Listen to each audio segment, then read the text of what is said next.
or this or worse. Leave not the faithful side that gave thee being, still shades thee and protects. The wife, where danger or dishonour lurks, safest and seemliest by her husband stays, who guards her, or with her the worst endures. To whom the virgin majesty of Eve, as one who loves and some unkindness meets, with sweet austere composure thus replied: Offspring of heaven and earth, and all earth's lord, that such an enemy we have who seeks our ruin, both by thee informed I learn, and from the parting angel overheard, as in a shady nook I stood behind, just then returned at shut of evening flowers. But that thou shouldst my firmness therefore doubt to God or thee, because we have a foe may tempt it, I expected not to hear. His violence thou fear'st not, being such as we not capable of death or pain can either not receive or can repel. His fraud is then thy fear, which plain infers thy equal fear that my firm faith and love can by his fraud be shaken or seduced. Thoughts, which how found they harbour in thy breast, Adam, misthought of her to thee so dear? To whom with healing words Adam replied: Daughter of God and man, immortal Eve, for such thou art, from sin and blame entire, not diffident of thee do I dissuade thy absence from my sight, but to avoid the attempt itself intended by our foe. For he who tempts, though in vain, at least asperses the tempted with dishonour foul, supposed, not incorruptible of faith, not proof against temptation. Thou thyself with scorn and anger wouldst resent the offered wrong, though ineffectual found. Misdeem not then, if such affront I labour to avert from thee alone, which on us both at once the enemy, though bold, will hardly dare, or daring first on me the assault shall light. Nor thou his malice and false guile contemn, subtle he needs must be who could seduce angels. Nor think superfluous others' aid. I, from the influence of thy looks, receive access in every virtue. In thy sight more wise, more watchful, stronger if need were of outward strength. While shame, thou looking on, shame to be overcome or overreached would utmost vigour raise, and raised unite. Why shouldst not thou like sense within thee feel when I am present, and thy trial choose with me, best witness of thy virtue tried? So spake domestic Adam in his care and matrimonial love.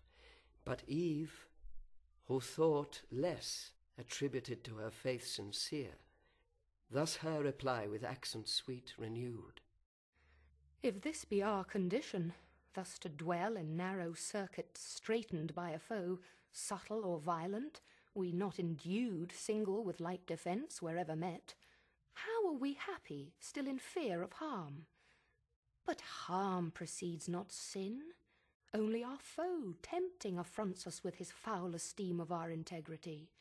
His foul esteem sticks no dishonour on our front, but turns foul on himself.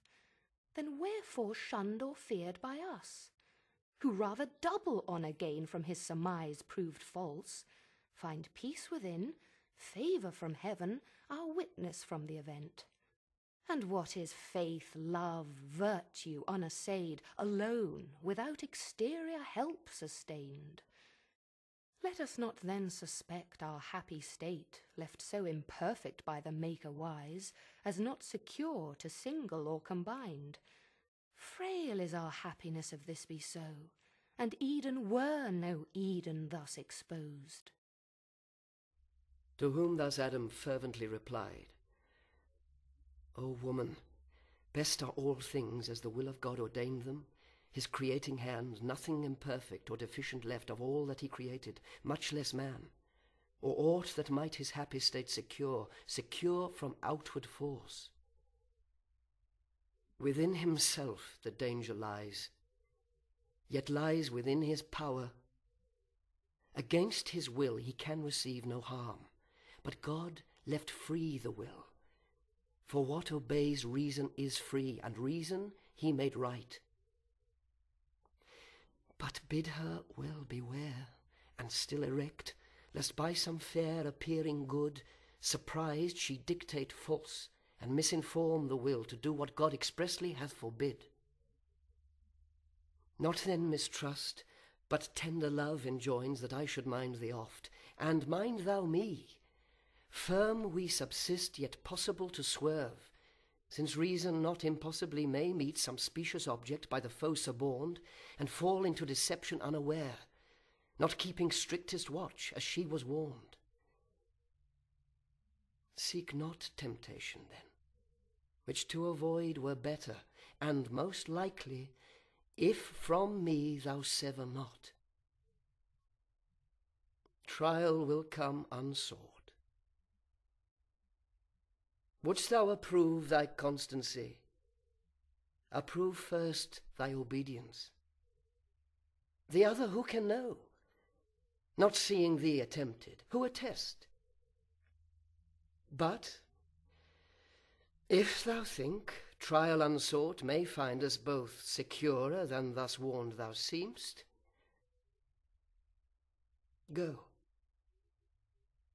For thy stay, not free, absents thee more. Go in thy native innocence, rely on what thou hast of virtue, summon all. For God towards thee hath done his part. Do thine. So spake the patriarch of mankind, but Eve persisted, yet submiss, though last replied. With thy permission, then, and thus forewarned chiefly by what thy own last reasoning words touched only, that our trial, when least sought, may find us both perhaps far less prepared, the willinger I go, nor much expect a foe so proud will first the weaker seek. So bent, the more shall shame him his repulse. Thus saying, from her husband's hand her hand soft she withdrew, and like a wood nymph, light, Oread or Dryad, or of Delia's train, betook her to the groves. But Delia's self in gates surpassed, and goddess-like deport, though not as she with bow and quiver armed, but with such gardening tools as art yet rude, guiltless of fire, had formed, or angels brought. To Pales or Pomona thus adorned, likeliest she seemed, Pomona when she fled Vertumnus, or to Ceres in her prime, yet virgin of Proserpina from Jove. Her, long with ardent look, his eye pursued, delighted, but desiring more her stay. Oft he to her his charge of quick return repeated, she to him as oft engaged to be returned by noon amid the bower, and all things in best order to invite noontide repast or afternoon's repose. O much deceived, much failing hapless Eve of thy presumed return, event perverse! Thou never from that hour in paradise foundst either sweet repast or sound repose. Such ambush hid among sweet flowers and shades, waited with hellish rancour imminent to intercept thy way, or send thee back despoiled of innocence, of faith, of bliss. For now, and since first break of dawn, the fiend, mere serpent in appearance, forth was come, and on his quest, where likeliest he might find the only two of mankind, but in them the whole included race his purposed prey. In bower and field he sought, where any tuft of grove or garden plot more pleasant lay, their tendance or plantation for delight, by fountain or by shady rivulet. He sought them both, but wished his hap might find Eve separate. He wished, but not with hope of what so seldom chanced, when, to his wish, beyond his hope, Eve separate he spies, veiled in a cloud of fragrance where she stood, half spied, so thick the roses bushing round about her glowed, oft stooping to support each flower of slender stalk, whose head, though gay carnation, purple, azure, or specked with gold,